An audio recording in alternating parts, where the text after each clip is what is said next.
Karis dan Shalom, grace and peace, rahmat dan damai sejahtera dari Allah Tritunggal. Minggu ini kita akan melanjutkan akan pembacaan firman Tuhan dari Wahyu pasal 13 ayat 11 sampai ayat 18. Minggu lalu kita fokus di ayat yang ke-11. Mari kita membaca lagi ayat 11 sampai ayat 18. Kemudian kita bersama-sama mendengar akan pengajaran firman Tuhan. Here is the word of God, Revelation chapter 13, verse 11 to 18. Dan aku melihat seekor binatang lain keluar dari dalam bumi, dan bertanduk dua sama seperti anak domba. Dan ia berbicara seperti seekor naga. Dan seluruh kuasa binatang yang pertama itu dijalankannya di depan matanya.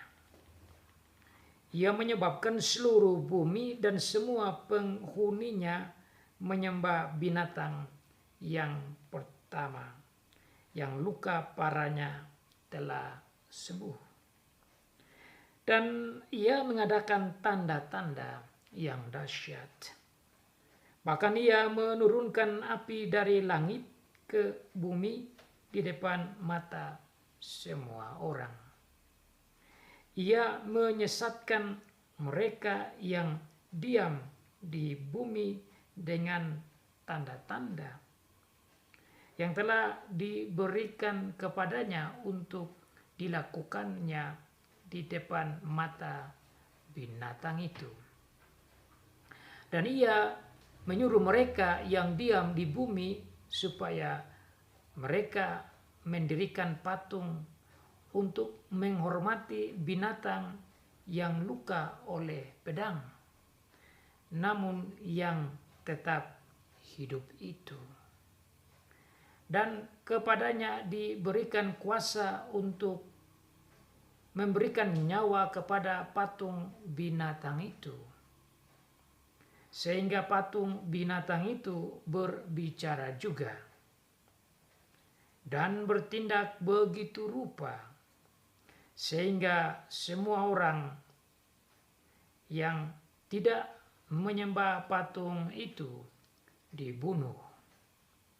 Dan ia menyebabkan sehingga kepada semua orang, kecil atau besar, kaya atau miskin, merdeka atau hamba, diberi tanda pada tangan kanannya atau pada dahinya. Dan tidak seorang pun yang dapat membeli atau menjual selain daripada mereka yang memakai tanda itu, yaitu nama binatang itu atau bilangan namanya. Yang penting di sini ialah hikmat. Barang siapa yang bijaksana, baiklah ia menghitung bilangan binatang itu, karena bilangan itu adalah bilangan seorang manusia, dan bilangannya ialah 666.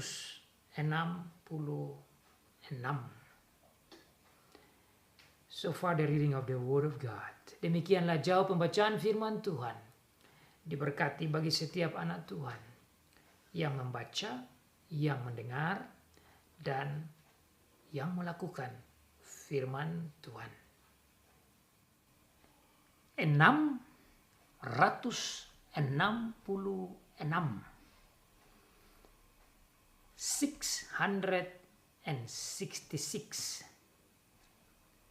666. 6. Apa arti dari 6 ini. What is the meaning of 666? Six.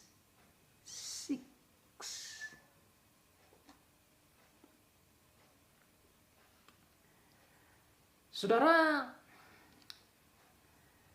ini topik yang sangat hangat, sangat luar biasa, sangat spesial, yang sering dibicarakan dan diperdebatkan dan didiskusikan dan ditanyakan oleh banyak orang, baik orang percaya maupun orang tidak percaya, baik dari kaum Kristiani maupun non-Kristiani, ingin mengetahui apa arti 6.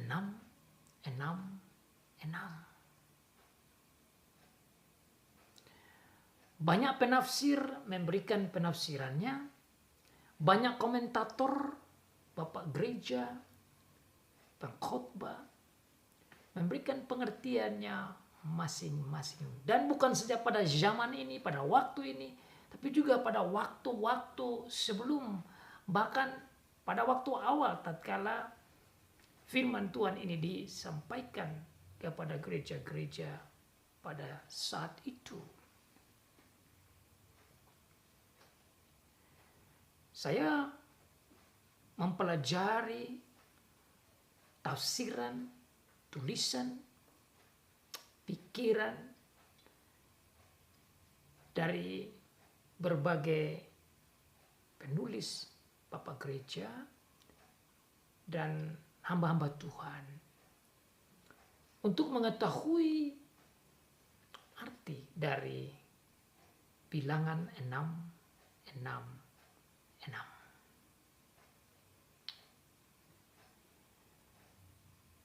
Saya melihat bahwa dari berbagai tulisan itu ada banyak sekali pendapat, tafsiran, dan kesimpulan. Bahkan ada juga yang tidak bisa memberikannya sebagai sebuah kesimpulan dan disebut sebagai misteri, sebagai sebuah rahasia yang tidak bisa diketahui artinya. Seperti biasa di dalam mempelajari kitab Wahyu, selain mempelajari dari Alkitab dan penafsiran dan dari buku-buku yang saya punya dan dari website, saya bergumul dengan Tuhan dan memohon agar Tuhan memberikan kepada saya hikmat seperti yang ditulis dalam ayat 18, yang penting adalah hikmat. Maka Tuhan berjanji agar siapa yang meminta, Tuhan juga akan memberikan hikmat. Dan saya mempunyai kesimpulan tersendiri berhubungan dengan arti 6. 666.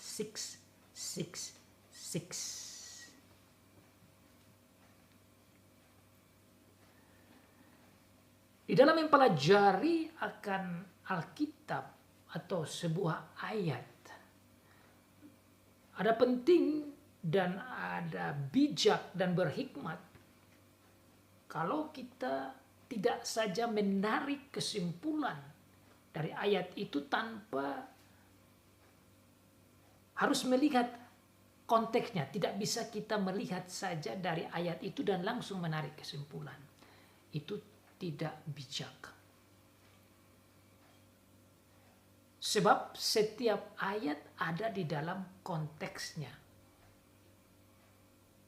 Oleh karena itu, untuk memahami ayat 18 ini, bahkan ayat-ayat sebelumnya, kita harus melihat konteksnya. Dan oleh karena itu, saya ingin melihat ayat 18 ini dengan konteks sebelum. Minggu yang lalu kita pelajari khusus ayat yang ke-11. Sehingga saudara kita belum menggali lebih dalam ayat 12, 13, 14, 15, 16, 17, bahkan ayat 18. Saya berharap pada hari ini kita bisa juga melihat ayat-ayat yang ada itu dengan kacamata ayat 18 berhubungan dengan angka 666. I like to see the meaning of verse 18 through the glasses of the previous verses, because that is the wise way and biblical way of understanding the verse, by seeing it through the context of the Word of God. You cannot be a biblicist way taking out of the context. That is unwise. Before we have studied about verse 11, we haven't studied yet about verse 12 up to 18. And I hope through this time you and me can learn more from this sermon. Di dalam memahami akan ayat yang ke-18 tentang 666, ini datang dari konteks pasal 13 itu sendiri. Karena 666 ini berbicara tentang bilangan dari binatang. Yang pertama yang keluar dari dalam laut. Maka untuk memahami angka atau bilangan 666 dari binatang yang pertama yang keluar dari dalam laut ini, kita harus go back kembali ke perikop yang berbicara tentang binatang itu sendiri. So in order to understand the number 666 of the first beast, we must go back to the part that mention and explains about the first beast that comes out of the sea.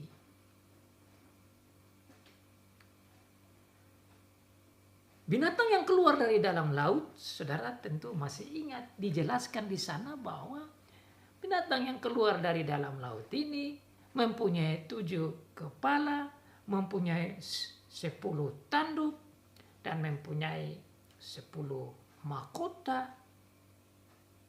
Kelihatannya seperti macan tutul atau harimau, dan juga cakarnya atau kakinya itu seperti beruang dan giginya seperti singa. Menunjukkan binatang-binatang buas yang mematikan, a dreadful animals. Jadi binatang yang diperlambang dengan angka 666 ini menunjukkan binatang yang begitu dreadful, mematikan. Dan binatang ini dijelaskan oleh Tuhan sendiri di dalam kitab Wahyu pasal yang ke-17 dan kitab Daniel pasal yang ke-7, bahwa ini mengarah kepada para pemimpin-pemimpin politis, para kaisar, para raja, pimpinan-pimpinan negara yang bengis, yang tidak alkitabiah, yang mematikan, yang memusuhi gereja, hamba-hamba Tuhan, umat Tuhan, bahkan Tuhan sendiri dan kerajaan Tuhan. Itu yang telah kita pelajari 2 minggu yang lalu, bahwa binatang yang keluar dari dalam laut ini adalah kerajaan setan, kerajaan iblis. Ya, di dalam kerajaan itu ada berbagai raja-raja yang bersifat kesetanan. Ada kerajaan-kerajaan yang bersifat kesetanan. Ada kekaisaran yang bersifat iblisan yang jahat dan bengis, yang anti gereja, anti Tuhan, anti Kristus, anti umat Allah, anti orang kudus. Kerajaan setan, kerajaan yang bersifat iblis dan raja-raja dan pengikut-pengikut yang bersifat iblis ini disebut sebagai sebuah binatang yang dijadikan, dilambangkan dengan angka 666. Jadi saudaranya dengan melihat ke belakang akan binatang yang keluar dari laut ini dan kerajaan-kerajaan yang terhimpun di dalamnya, kita sudah bisa mendapat jawaban angka 666 itu. Jadi siapakah 666 ini? Ini sudah mengarah pada raja-raja, pemimpin-pemimpin politik yang anti gereja, anti Tuhan, anti Kristus, anti umat Allah. So you see that the meaning of number 666 symbolizes the satanic kingdoms, and inside the satanic kingdoms there are satanic kings and leaders and Caesars. All those satanic political leaders that anti-Christ, anti-God, anti-kingdom of God, anti-church, anti-saints, the people of God, anti the believers, are in 1666. Jadi saudara, kita sudah bisa connect, hubungkan angka 666 ini ke dalam kehidupan kita sehari-hari, bahkan dalam sejarah keselamatan, dalam sejarah dunia, kita sudah bisa melihat siapakah yang masuk atau menjadi 666. Baik kerajaannya secara besar, kerajaan setan, maupun kerajaan dalam bentuk kaisar per kaisar, raja per raja, yang sudah kelihatan di dalam sejarah dunia ini.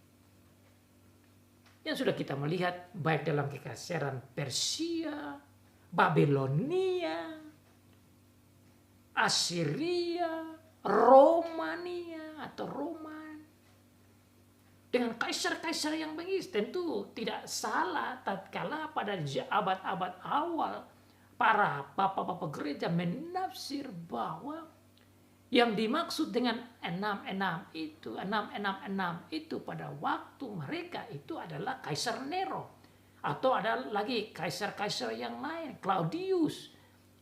Ada kaisar-kaisar yang begitu bengis, yang membuat dirinya sebagai Allah, yang harus disembah, yang harus dihormati, dan harus didengar. Dan kalau tidak didengar dan dihormati, akan dibunuh. Itu telah memenuhi syarat 666. Meskipun di lain pihak ada juga yang menafsir dengan cara melihat jumlah huruf dari Kaisar Nero, misalnya dijumlahkan dari namanya dalam bahasa abjad Ibrani, itu dijumlahkan menjadi 666.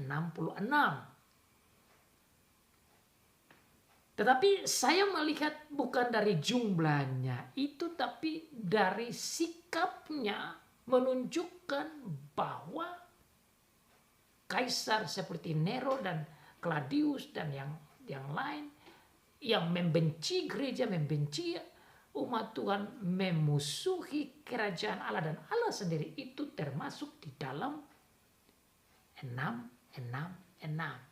So those political leaders that hate God, hate kingdom of God, hate believers, are included in this number 666 as part of the satanic kingdom, which is the beast. Itu yang saya lihat dalam konteks dari pasal 13 berhubungan dengan 6. Di pihak lain, beast ini yang disimbolkan dengan 6. Ini bukan menunjukkan saja satu orang, tetapi menunjukkan orang per orang, raja per raja, kaisar per kaisar yang bertindak dan memerintah bagaikan si setan. Mewakili, mengatasnamakan, dan menunjang dan menghormati setan atau iblis. Bersama dengan itu, si binatang atau kerajaan iblis dengan pengikut-pengikutnya di dalam kerajaan pemerintahan politis ini bekerja sama dengan nabi-nabi palsu yang minggu lalu kita dengar.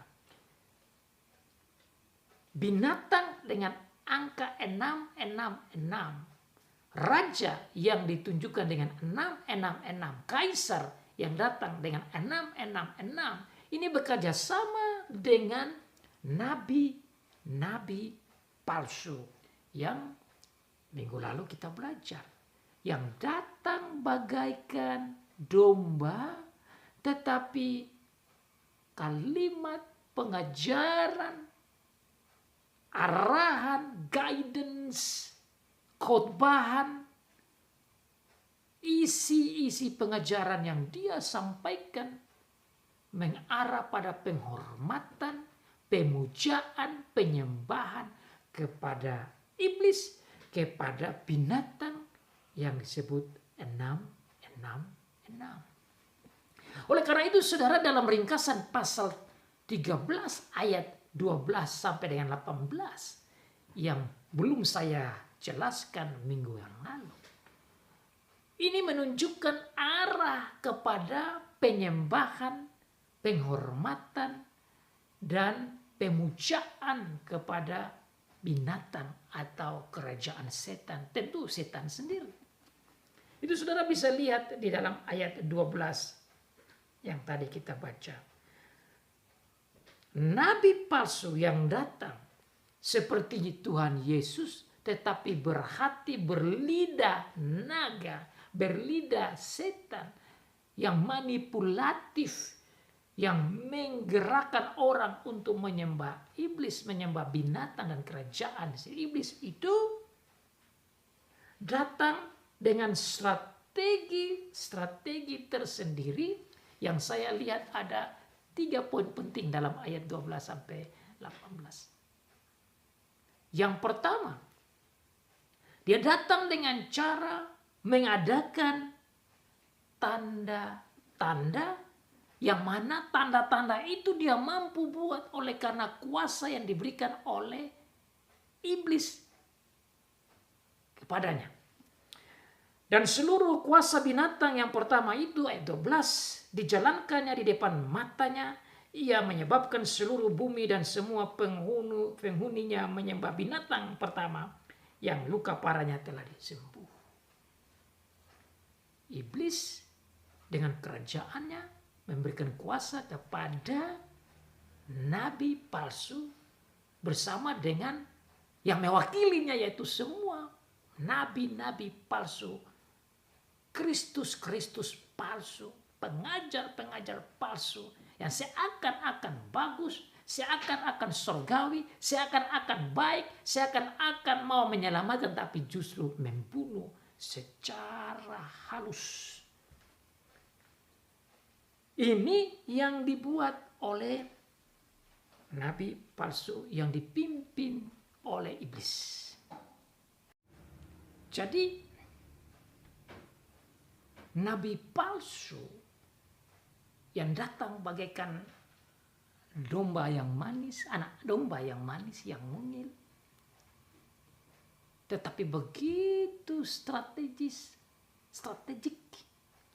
manuvernya untuk mengelabui, membodohi, menipu, mendustai banyak orang. Dan Tuhan Yesus juga sudah bilang yang kita baca minggu yang lalu dari Matius pasal 7 dan Matius pasal 24 berbicara tentang nabi-nabi palsu yang datang dengan penipuan-penipuan bersifat manis tetapi akhirnya mematikan.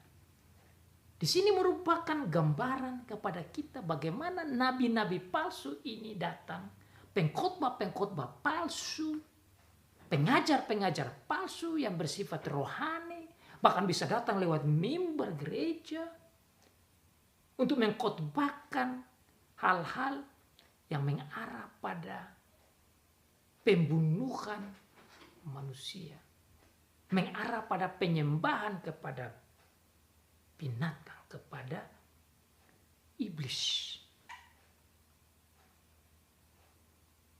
Strategi yang dia gunakan bukan saja dalam bentuk persuasif, di dalam berbicara secara halus, tetapi juga dia menggunakan tanda-tanda dahsyat yang bersifat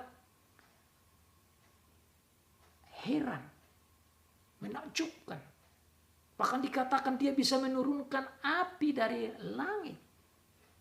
Dan ia mengadakan tanda-tanda yang dahsyat. Bahkan ia menurunkan api dari langit ke bumi di depan mata semua orang.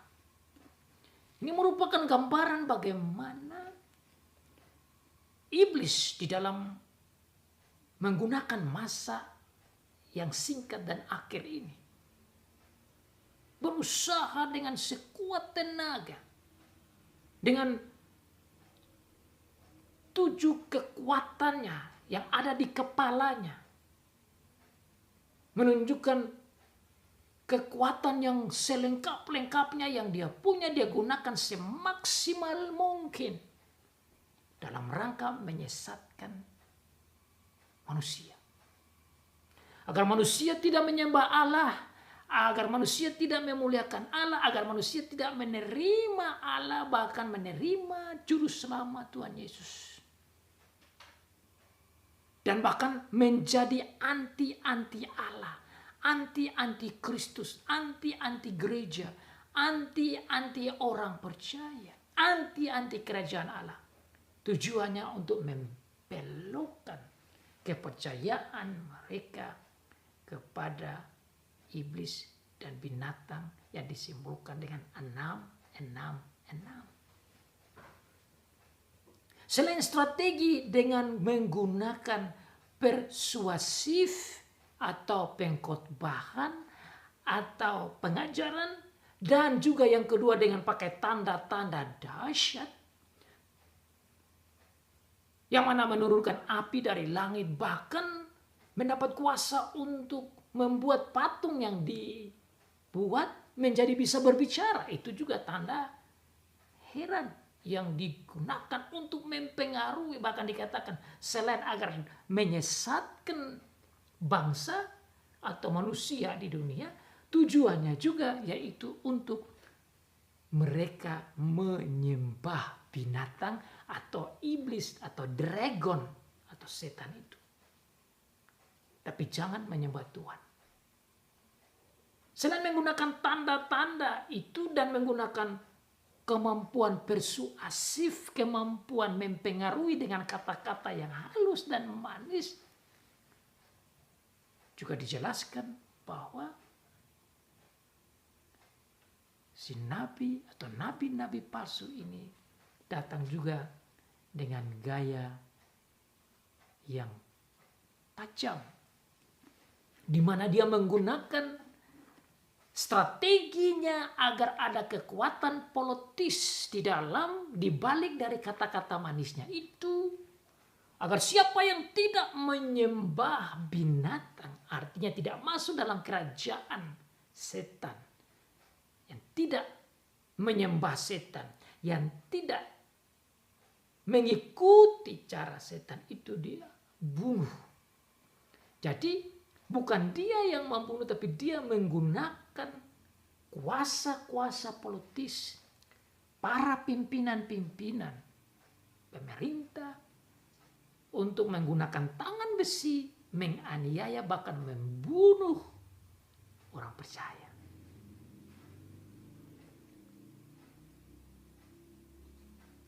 Strategi yang lain yang dia pakai selain persuasif, selain gerakan-gerakan pakai kata-kata manis, selain dengan tanda-tanda yang heran dan dianggap luar biasa, dan selain menggunakan strategi penggunaan tangan besi pemerintah, dikatakan di sana bahkan dia juga menggunakan strategi ekonomis. Sehingga dikatakan di sana dalam ayat selanjutnya, dan ia menyebabkan sehingga kepada semua orang kecil dan besar, kaya dan miskin, mereka merdeka atau hamba diberi tanda pada tangan kanannya atau pada dahinya. Jadi mereka yang tidak percaya Tuhan, yang tidak mengikuti Tuhan Yesus, yang tidak menyembah Allah Tritunggal, yang melawan Tuhan, anti Kristus, anti gereja dan kerajaan Tuhan, itu diberikan tanda pada tangan mereka dan pada dahi mereka, tangan kanan dan dahinya. Saya melihat ini sebagai juga makna simbolis yang menunjukkan tentang keikutsertaan manusia yang tidak mau menyembah Allah. Kalau kita lihat ayat ini dengan perbandingan pasal 7 ayat 3 dan 4 dari kitab Wahyu, ini juga merupakan sebuah imitasi peniruan dari apa yang disebut oleh Tuhan bagi orang percaya. Karena orang percaya juga diberikan tanda yang mirip, yaitu di dahi mereka diberikan tanda sebagai orang-orang percaya. Mari kita lihat dalam Wahyu pasal 7 untuk kita bisa memahami apa yang saya maksudkan. Ayat yang ketiga dulu. Katanya, janganlah merusakkan bumi atau laut atau pohon-pohon sebelum kami memeteraikan hamba-hamba Allah pada dahi mereka. Dan aku mendengar jumlah mereka yang dimeteraikan itu 144.000 yang telah dimeteraikan dari semua suku keturunan Israel. Ayat ini saudara menunjukkan kepada kita bahwa jumlah 144.000 menunjukkan jumlah semua orang percaya yang ada di segala abad. Termasuk saudara dan saya, yang mana dalam ayat 9 nanti dikatakan bahwa jumlahnya tidak bisa dihitung banyaknya. Itu ayat 9 saya baca. Kemudian daripada itu aku melihat sesungguhnya suatu kumpulan besar orang banyak yang tidak dapat dihitung banyaknya dari segala bangsa dan suku dan kaum dan bahasa berdiri di hadapan takhta dan di hadapan anak domba, memakai jubah putih dan memegang daun-daun palem di tangan mereka. Dan dengan suara nyaring mereka berseru, keselamatan bagi Allah kami yang duduk di atas takhta dan bagi anak domba. Tentu Bapa dan Tuhan Yesus, dan di dalamnya juga Roh Kudus, karena dikatakan di sana Roh Kudus ada. Jadi ayat yang keempat dari pasal 7 itu menunjukkan ada tanda di dahi orang percaya. Tetapi di pihak lain, pengikut-pengikut iblis juga diberikan tanda di tangan kanannya atau di dahinya. Sebagaimana di perjanjian lama juga ada simbolis yang bersifat lahiriah. Saudara bisa lihat juga dalam kitab Keluaran pasal 13 ayat yang ke-18. Saya baca itu juga untuk menolong kita memahami latar belakang tanda yang dipakai oleh bangsa Israel yang disuruh oleh Tuhan tatkala mereka keluar dari Mesir, dan tatkala Tuhan membunuh anak-anak sulung bangsa Mesir, namun bangsa Israel punya anak-anak sulung tidak dibunuh. Dikatakan begini, saya baca dari ayat 15. Sebab ketika Firaun dengan tegar menolak untuk membiarkan kita pergi, maka Tuhan membunuh semua anak sulung di tanah Mesir, dari anak sulung mereka sampai anak sulung hewan. Itulah sebabnya maka aku biasa mempersembahkan kepada Tuhan segala binatang jantan yang lahir terdahulu dari kandungan. Sedang semua anak sulung di antara anak-anakku laki-laki ku tebus. Ayat 16. Hal itu harus menjadi tanda pada tanganmu dan menjadi lambang di dahimu. Sebab dengan kekuatan tangannya Tuhan membawa kita keluar dari Mesir.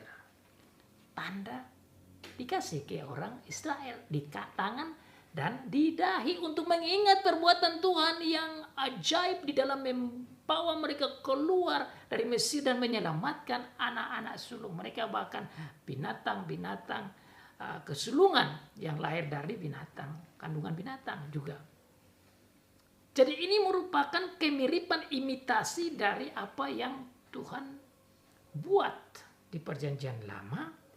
Namun di dalam perjanjian baru, saudara, dalam kitab Wahyu pasal 7, tanda yang Tuhan kasih kepada orang percaya di dahi kita itu kita tidak lihat secara lahiriah. We cannot see the sign, the seal that is putting on our forehead.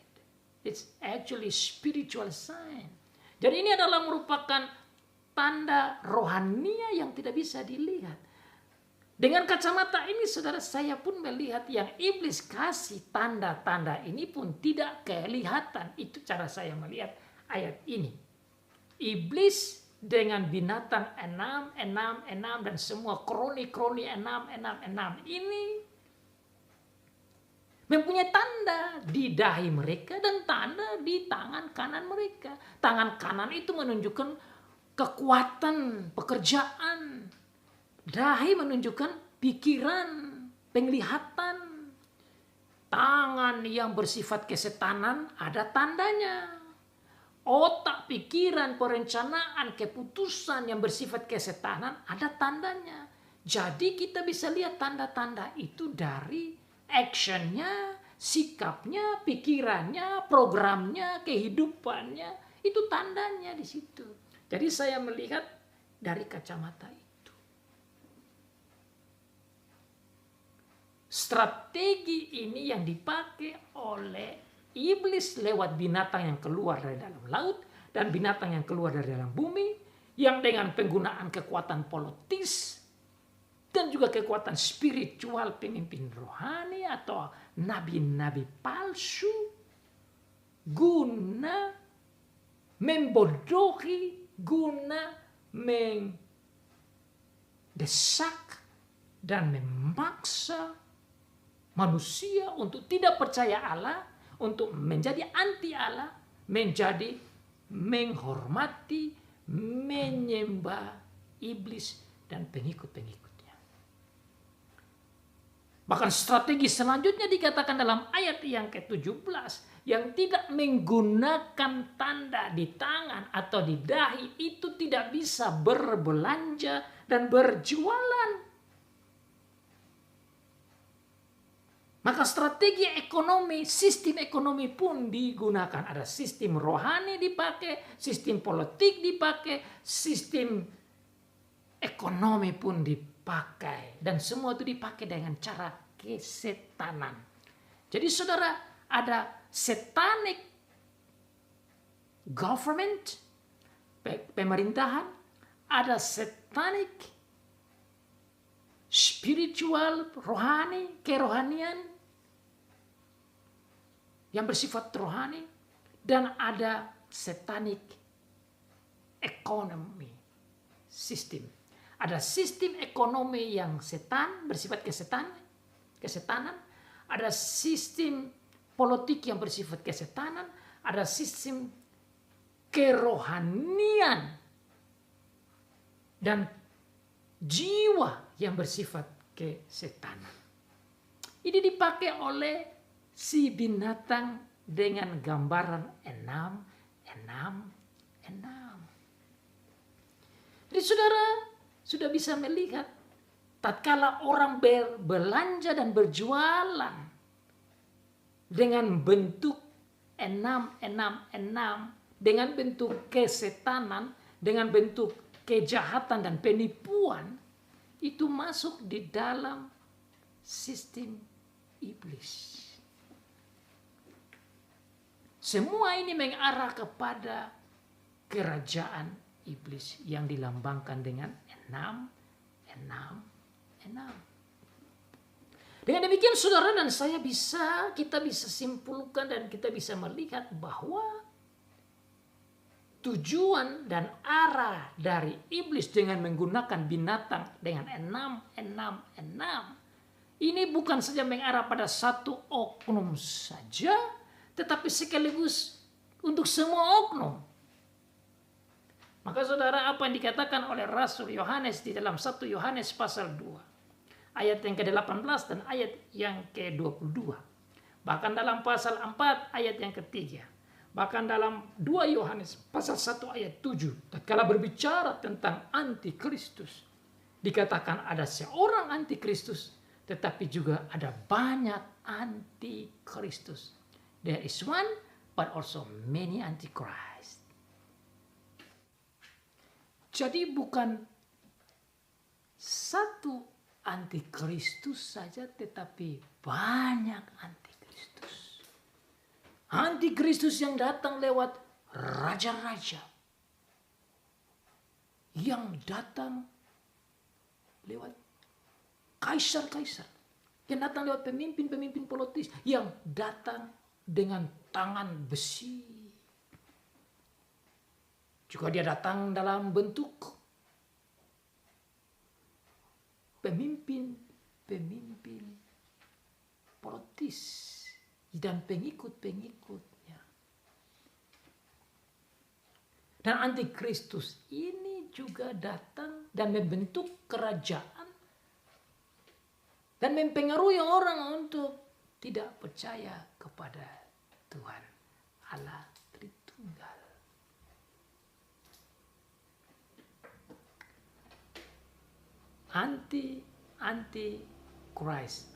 Antikristus ini terkumpul, terhisap dan bersatu menjadi anggota kerajaan Allah, kerajaan iblis, kerajaan setan yang melawan kerajaan Allah, yang dilambangkan dengan binatang yang keluar dari dalam laut.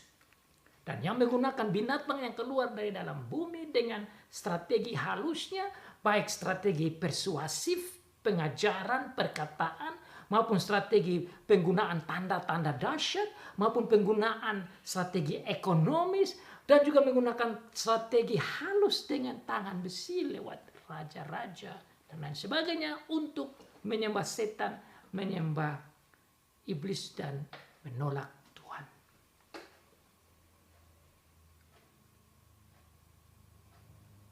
Tujuan dari binatang dengan 6 atau kerajaan setan, kerajaan iblis dengan semua pengikut-pengikut ini adalah agar supaya iblis disembah, agar supaya iblis dihormati, agar supaya iblis dimuliakan dan dipuja, agar iblis diikuti.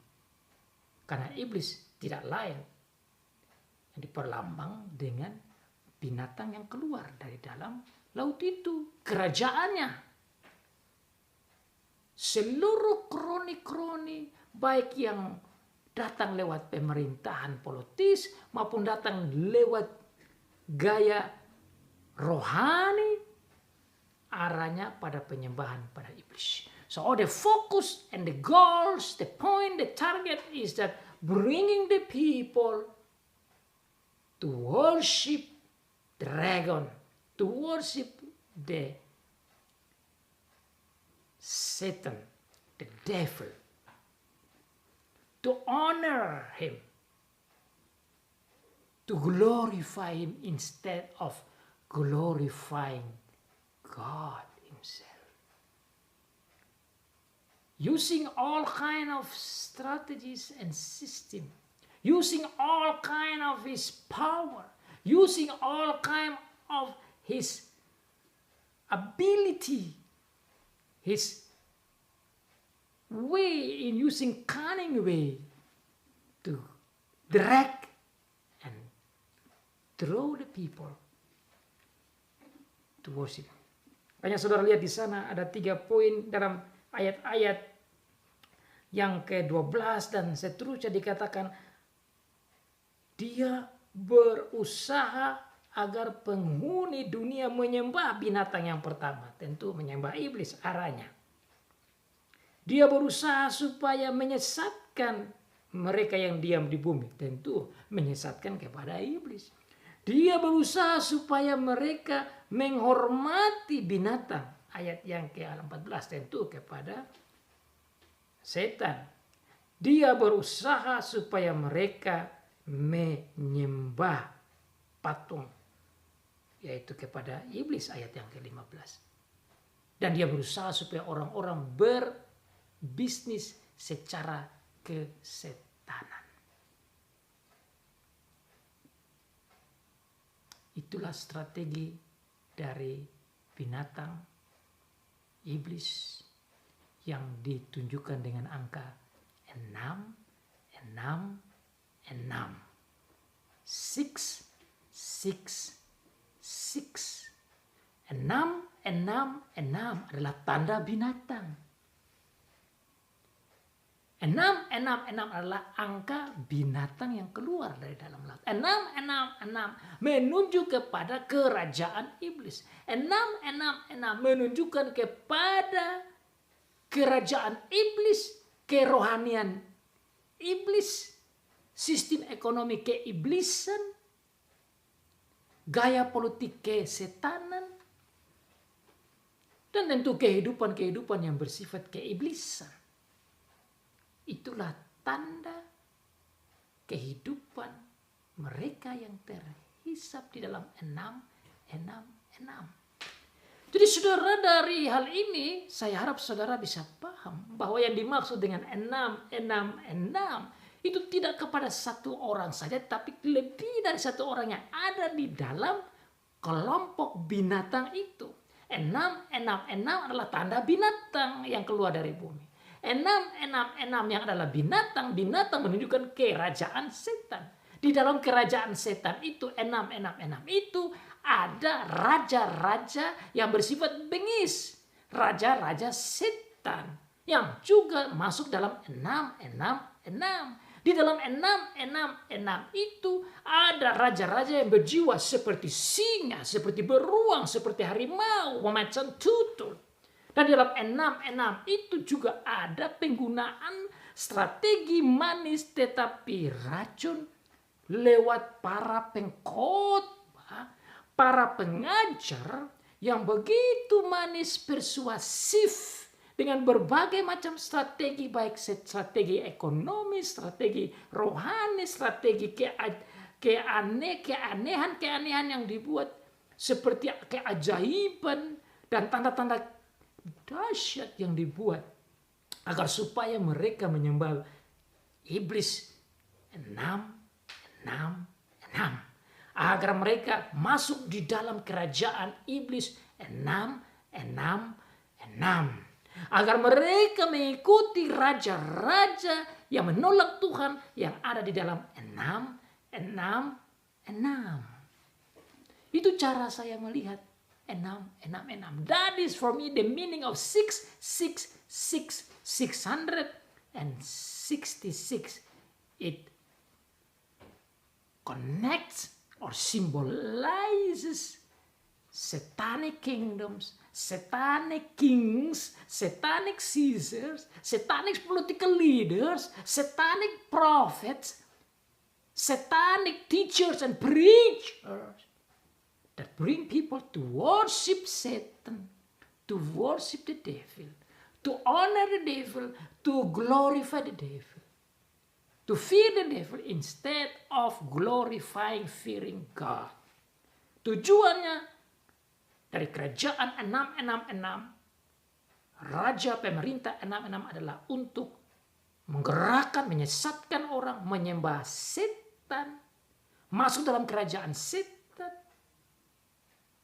memuliakan setan, menghormati setan, dan mengikuti setan.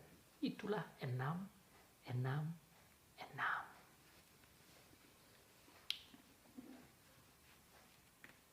Di dalam sejarah gereja, para hamba Tuhan, para penafsir mengatakan bahwa 666 ini ada mengarah kepada banyak pemimpin. Saya tidak mau jalan terlalu jauh dan menunjuk-nunjuk ke orang pada zaman ini yang bisa saja kita salah kaprah. Saya ingin menggunakan cara Tuhan karena siapa saja, pemimpin siapa saja, pengkhotbah siapa saja, pengajar siapa saja, itu sudah ada cara standar penilaiannya dia masuk dalam 666 ini atau tidak. Yaitu seperti tercatat dari minggu lalu yang kita baca di dalam Matius pasal 7 dan Matius pasal 24. Menurut saya ini adalah standar untuk kita bisa menilai siapakah itu 666 tanpa kita menyebut nama, yang pada akhirnya kita bisa menuding tanpa dasar yang kuat. Kalau kita punya data yang kuat bahwa orang oknum ini memang memenuhi syarat Matius pasal 7 dan pasal 24, maka kita bisa masukkan mereka di dalam kelompok itu. Tapi jika tidak, saya pikir lebih bijak untuk kita melihatnya dengan kacamata Matius pasal yang ke-7 yang ingin saya baca lagi supaya kita tertolong di dalam memahami siapa itu 666. Matius pasal yang ke-7, Tuhan Yesus katakan begini, waspadalah terhadap nabi-nabi palsu yang datang kepadamu dengan menyamar seperti domba, tetapi sesungguhnya mereka adalah serigala buas. Dari buahnya lah kamu akan mengenal mereka. Itulah standarnya. Dari buahnya lah, dari sikapnya lah, dari hidupnya, dari pikiran strategi yang baiknya, dari actionnya yang bersifat surgawi yang jelas. Di situ kita bisa melihat ini 666 atau mungkin bukan 666. Ini dia pengajar palsu atau bukan. Dia pemimpin palsu, pemimpin kesetanan, keiblisan atau bukan. Disinilah standarnya. Dari buahnya lah kamu akan mengenal mereka. Dari buah dalam arti dari sikap dan ketaatannya kepada Tuhan. Dapatkah orang memetik buah anggur dari semak duri atau buah ara dari rumput duri? Demikianlah setiap pohon yang baik menghasilkan buah yang baik, sedangkan pohon yang tidak baik menghasilkan buah yang tidak baik. Tidak mungkin pohon yang baik itu menghasilkan buah yang tidak baik, maupun pohon yang tidak baik menghasilkan buah yang baik. Dan setiap pohon yang tidak menghasilkan buah yang baik pasti ditebang dan dibuang ke dalam api. Jadi, ini kesimpulan Tuhan Yesus. Jadi, dari buahnya lah kamu akan mengenal mereka. Dari buahnya lah kita bisa melihat apakah dia 666 atau tidak. Dari buahnya lah kita bisa melihat apakah dia anti Kristus, anti Tuhan, anti gereja, anti kerajaan atau tidak. Dari buahnya lah kita bisa lihat apakah dia hamba Allah yang benar atau tidak. Apa dia nabi yang palsu atau nabi yang alkitabiah. Dari arahan pengajarannya kita bisa lihat. Dari kemampuan persuasifnya kita bisa lihat. Dari strateginya kita bisa lihat. Siapakah dia? 6 atau tidak? Tuhan Yesus lanjut dengan berkata, bukan setiap orang yang berseru kepadaku, Tuhan, Tuhan, akan masuk ke dalam kerajaan surga, melainkan dia yang melakukan kehendak Bapakku yang di surga. Itu juga standar penilaian 6 atau tidak. Yang sebut nama Tuhan, tidak selamanya itu bisa masuk di surga. Tentu hamba Tuhan yang baik juga menyebut nama Tuhan. Tapi dikatakan di sini, yang menyebut nama Tuhan,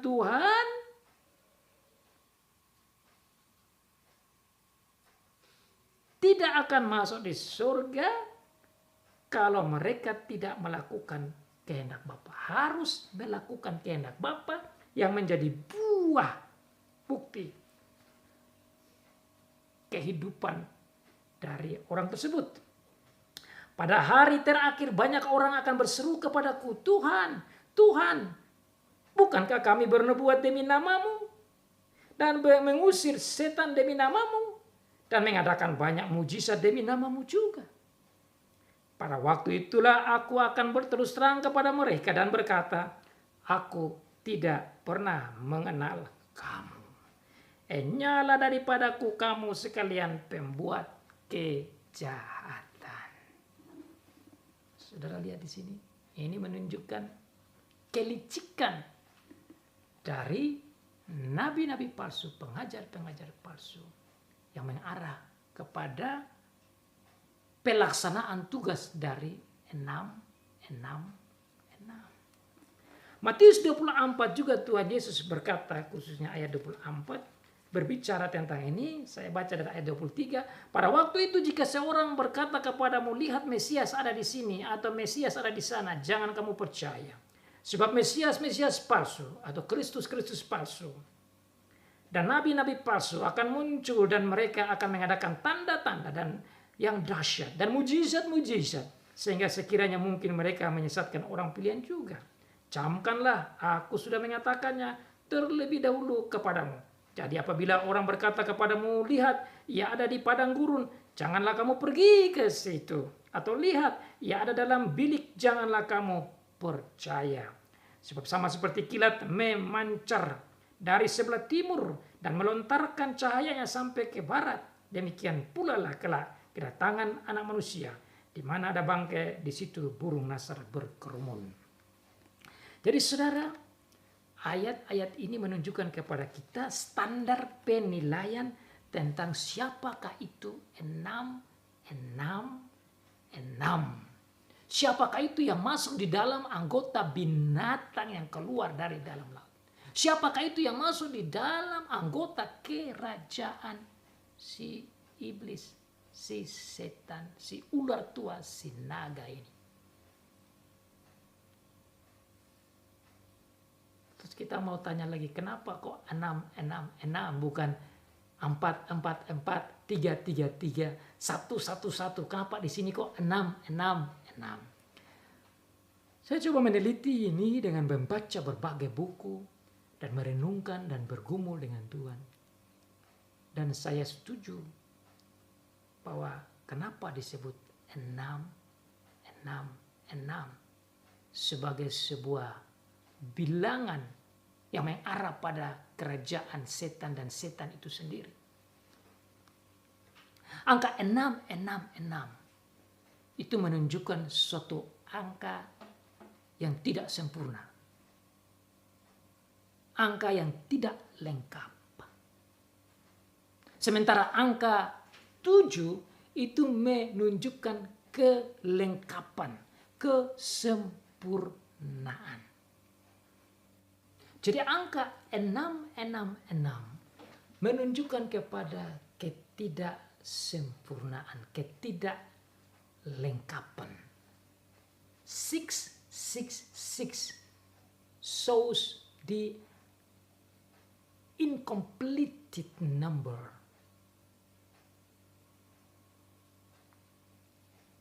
imperfect number. It shows the weakness and the lostness of the devil himself. Ini menunjukkan angka kelemahan, ketidaksempurnaan, bahkan kekalahan dari si iblis itu sendiri. Ini juga sekaligus menunjukkan kesombongan manusia dan iblis yang gagal di dalam melawan Allah. Manusia diciptakan pada hari ke-6. Hari ke-7 hari Tuhan. Di dalam menciptakan manusia dan manusia yang Tuhan ciptakan itu dipengaruhi oleh iblis, bekerja sama dengan iblis. Manusia ingin menjadi sama seperti Allah. Tetapi di dalam keinginannya itu dia menjadi gagal, tidak mencapai kesempurnaan. Di dalam kegagalan untuk mencapai sama seperti Allah itu menunjukkan 6.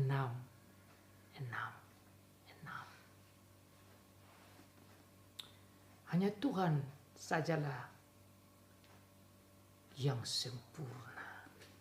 Hanya Tuhan sajalah yang menang. 6 sekaligus menunjukkan bahwa Tuhanlah yang menang. Menunjukkan bahwa 6 itu tidak akan sampai ke 7. 6 adalah angka keiblisan, angka kekalahan, angka kemanusiaan yang ingin mau sama seperti Allah. Angka 6 sekaligus menunjukkan angka pemberontakan. Angka 6 sekaligus menunjukkan angka kesetanan. Angka 6 menunjukkan angka kerajaan iblis. Oleh karena itu, saudara, Tuhan bilang, yang penting di sini ialah hikmat. Barang siapa yang bijaksana, baiklah ia menghitung bilangan binatang itu. Karena bilangan itu adalah bilangan seorang manusia. Dan bilangannya ialah 6. Tentu itulah bilangan kemanusiaan. Bilangan manusia yang diciptakan dalam hari ke-6 namun mau mencapai seperti Allah. Tetapi gagal. Justru menjadi binasa, justru menjadi mati, dibunuh oleh iblis dan masuk dalam lingkup 6. Saya juga mempelajari satu hal yang menarik perhatian dengan angka 6. Selalu digunakan kata hex. Dan ternyata huruf-huruf Yunani yang berhubungan dengan angka 6 yang bunyinya hex itu ternyata mirip dengan suara ular.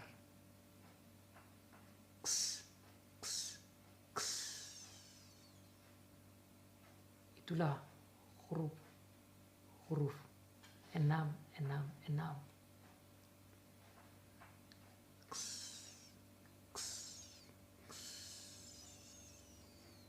Bukankah itu mirip dengan suara si ular? Luar biasa, saudara. Ternyata ada hubungannya di sana. Bilangan yang ada hubungannya dengan ular. Bilangan yang ada hubungannya dengan kejahatan. Bilangan yang ada hubungannya dengan setan. Bilangan yang ada hubungannya dengan kematian. Bilangan yang ada hubungannya dengan pemusnahan, bilangan yang ada hubungannya dengan kejahatan, bilangan yang ada hubungannya dengan penipuan, bilangan yang ada hubungannya dengan kelicikan, bilangan yang ada hubungannya dengan pembunuhan, bilangan yang ada hubungannya dengan kematian dan kesengsaraan. Itulah 6. Saudara mendengar akan khotbah ini, saya berharap saudara tidak ingin untuk terlibat di dalam bilangan 66 ini. Karena Tuhan Yesus sudah katakan bahwa kroni-kroni iblis ini pun datang untuk menyesatkan orang pilihan. Tapi saudara bersyukur bahwa saudara ditolong oleh Tuhan untuk mendengar firman Tuhan seperti ini, untuk mengerti bahwa kita bukan terhisap dan termasuk dan terhitung di dalam 666. Tapi kita ada di dalam angka 777. Kita ada dalam Tuhan Yesus yang menyelamatkan kita di dalam kesempurnaannya. Dia yang adalah Allah, makanya dia katakan pada saat itu aku katakan aku tidak mengenal kamu. Itu menunjukkan bahwa dia adalah Allah, juru selamat, penentu ke surga atau ke neraka. Saudara dan saya patut berterima kasih kepada Tuhan bahwa di dalam dia ada kemenangan. Di dalam dia ada keselamatan. Di dalam dia ada sukacita. Di dalam dia kita lebih dari pemenang-pemenang.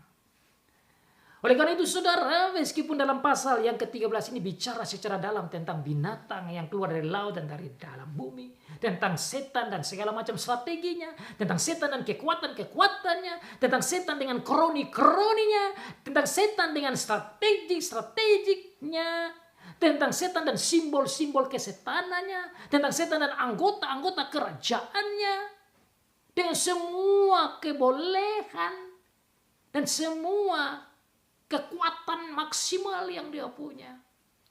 Tetapi Tuhan mau katakan dia hanya bisa 6 saja. Dia hanya bisa sampai ke situ saja. Dalam arti dia kalah. Dalam arti dia tidak bisa menang. Dan betul dalam pasal 12 sudah katakan kalah dan kalah dan kalah lagi. Padahal dia sudah gunakan berbagai macam kekuatan dan strateginya di dalam melawan gereja. Saudara sudah ingat khotbah saya pada 2-3 minggu yang lalu dalam pasal 12 menjelaskan bagaimana kekalahan dia terhadap Tuhan Yesus juru selamat. Meskipun Tuhan Yesus mati di kayu salib adalah kemenangan bagi saudara dan saya. Dia kalah dengan Mikael dan pengikut Mikael, malaikat-malaikat yang lain, dan mereka dibuang, dilemparkan ke bumi. Kekalahan yang kedua. Kekalahan yang berikut juga dikatakan dalam bagian terakhir pasal 12. Gereja di perjanjian lama, dia coba untuk menjatuhkan mereka, tetapi tetap juga dia kalah. Dan kemudian gereja di perjanjian baru, orang-orang percaya dari keturunan non-Yahudi juga dia coba serang saudara dan saya dengan segala macam strateginya, tapi tetap dia kalah. Iblis kalah dan kalah dan kalah karena dia hanya 6. Saudara dan saya terhitung di dalam 777. The devil is always lost because he is only 666. He never comes to 777 as the complete number, as the victorious numbers in our Lord Jesus Christ. And you and me should be happy and thankful for our Lord Jesus Christ. Because of Him, we are enter the kingdom of God on the 777. The victor and victory and victory and victory more than conquerors. Kita lebih dari pemenang. Makanya saudara dalam pasal selanjutnya, dalam pasal 14 dibicarakan tentang kemenangan dalam anak domba Allah. Anak domba dan pengikutnya ditebus. Dan ada nyanyian, tuayan, nyanyian kemenangan. Karena menang, menang, dan menang. 777. Wow saudara, memang Tuhan sudah bukakan ini semua. Sepertinya menakutkan, tetapi tidak harus takut. Karena apa? Tuhan terbuka, membuka semua kekuatan iblis untuk menyatakan kepada kita bahwa kita lebih kuat dari iblis. Karena Tuhan sangat kuat. Because God is amazing super power strong compared to the devil, compared to Satan. Tuhan kita sangat super power, awesome, almighty, and amazing. Inilah yang membuat saudara dan saya bisa tidur nyenyak. Di dalam dunia yang penuh dengan kesulitan ini, saudara dan saya boleh mencari kuat karena kita ada di dalam 777 mengalahkan 666. Di dalam Tuhan Yesus kita kalahkan si iblis itu. Terpujilah nama Tuhan. Mari kita menyanyi bersama bersorak untuk kemenangan di dalam Tuhan Yesus. Soli Deo Gloria.